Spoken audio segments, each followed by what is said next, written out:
Hi dears, welcome to Helicase academy. നമുക്കിന്ന് സന്ധി പ്രകരണം സ്റ്റാർട്ട് ചെയ്യാം. ആദ്യം സന്ധി പ്രകരണത്തിലെ ഇൻട്രൊഡക്ടറി പാർട്ട് പറയാം. ഓക്കെ, എന്താണ് സന്ധി?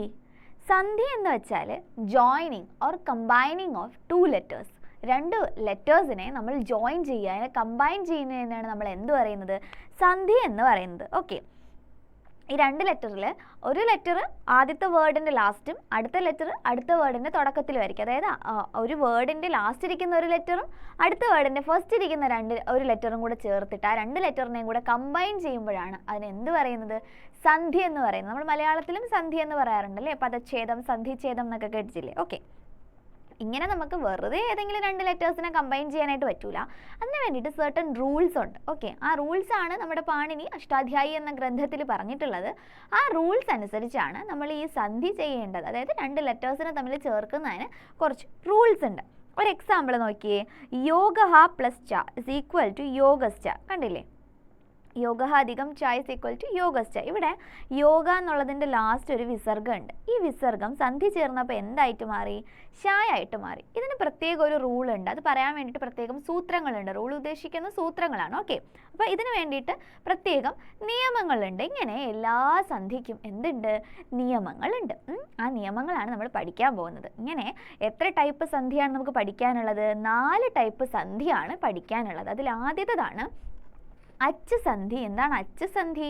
അച്ച് എന്ന് വെച്ചാൽ നമ്മൾ പറഞ്ഞു, ആദ്യത്തെ ക്ലാസ്സുകളിലേ പറഞ്ഞു, അച്ചെന്ന് എവിടെ കേട്ടാലും നമ്മൾ എന്തായിട്ട് കണക്കാക്കണം? സ്വരാക്ഷരങ്ങളായിട്ട് കണക്കാക്കണം. ഓക്കെ, അപ്പോൾ അച്ചെന്ന് കേട്ടാൽ സ്വരം. അച്ച് സന്ധി എന്ന് വെച്ചാൽ ഏത് സന്ധിയാണ്? സ്വരസന്ധി. അതായത് ആദ്യത്തെ വേർഡിൻ്റെ ലാസ്റ്റ് ആയിട്ടുള്ള ഒരു വവലക്ഷരവും അടുത്ത വേർഡിൻ്റെ ആദ്യം ഇരിക്കുന്ന വവൽസും, അതായത് സ്വരാക്ഷരങ്ങൾ തമ്മിൽ ചേരുന്ന സന്ധിയാണ് എന്ത് സന്ധി? സ്വരസന്ധി അല്ലെങ്കിൽ അച്ച് സന്ധി. അപ്പം നേരെ ഹൽസന്ധി എന്ന് പറയുമ്പോൾ എന്തായിരിക്കും? വ്യഞ്ജനസന്ധി അല്ലേ? അച്ചുസന്ധി എന്ന് വെച്ചാൽ സ്വരാക്ഷരങ്ങളാണ് ചേരുന്നതെങ്കിൽ ഹൽസന്ധി അല്ലെങ്കിൽ വ്യഞ്ജനസന്ധിയിൽ ആരായിരിക്കും ചേരുക? കൺസോണൻസ്, വ്യഞ്ജനാക്ഷരങ്ങളായിരിക്കും തമ്മിൽ ചേരുക. ഓക്കെ, മൂന്നാമത്തത് ഏതാണ്? വിസർഗസന്ധി. വിസർഗം നമുക്കറിയാം അല്ലേ? ഒരു വാക്കിൻ്റെ ലാസ്റ്റ് ഇടുന്ന രണ്ട് കുത്തിനെയാണ് നമ്മൾ എന്ത് പറയുക? വിസർഗം എന്ന് പറയുക. ഈ വിസർഗങ്ങൾ രണ്ടെണ്ണം ചേരുമ്പോൾ, രണ്ട് അക്ഷരങ്ങൾ ചേരുമ്പോൾ അവിടെ വിസർഗം ഉണ്ടെങ്കിൽ അത് എന്ത് സന്ധിയായി? വിസർഗസന്ധിയായി. ഓക്കെ, അടുത്ത നാലാമത്തതാണ് ഋത്വപ്രകരണ സന്ധി. അതെന്തുവാണ്? രണ്ട് അക്ഷരങ്ങൾ തമ്മിൽ ചേരുമ്പോൾ അവിടെ വവൽസ് ഉണ്ടെങ്കിൽ ആ വവൽസിൻ്റെ ഇടയിൽ, സ്വരാക്ഷരങ്ങളുടെ ഇടയിൽ ഋ എന്നുള്ള അക്ഷരം, നമ്മുടെ രാ ഇല്ലേ, രാ ഏതിൻ്റെങ്കിലും ഇടയിലുണ്ടെങ്കിൽ അവിടെയാണ് എന്ത് സന്ധി പ്രവർത്തിക്കുക? ഋത്വപ്രകരണ സന്ധി. അങ്ങനെയുള്ള സന്ധികളെയാണ് നമ്മൾ എന്ത് പറയുക? ഋത്വപ്രകരണ സന്ധി എന്ന് പറയുക. രാ എന്നുള്ള അക്ഷരം ഇൻക്ലൂഡഡ് ആയിട്ടുള്ള സന്ധികളെയാണ് നമ്മൾ എന്തിൽ ഉദ്ദേശിക്കുക?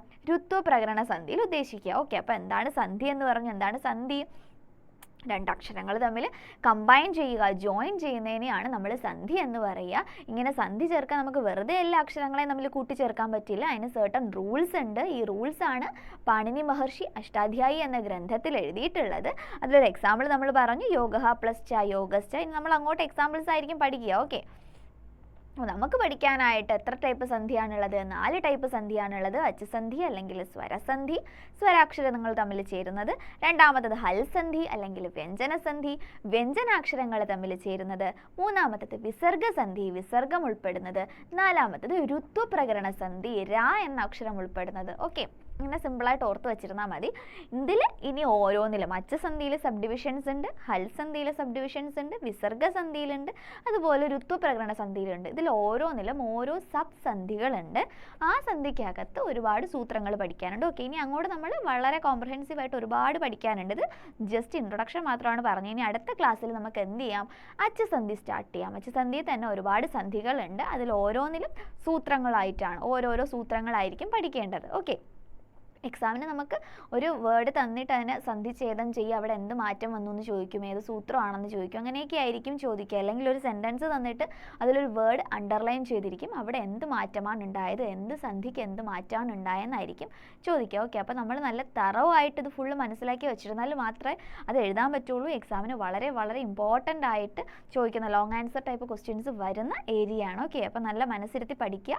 നമുക്ക് അടുത്ത ക്ലാസ്സിൽ അച്ചുസന്ധി സ്റ്റാർട്ട് ചെയ്യാം. Okay, thank you.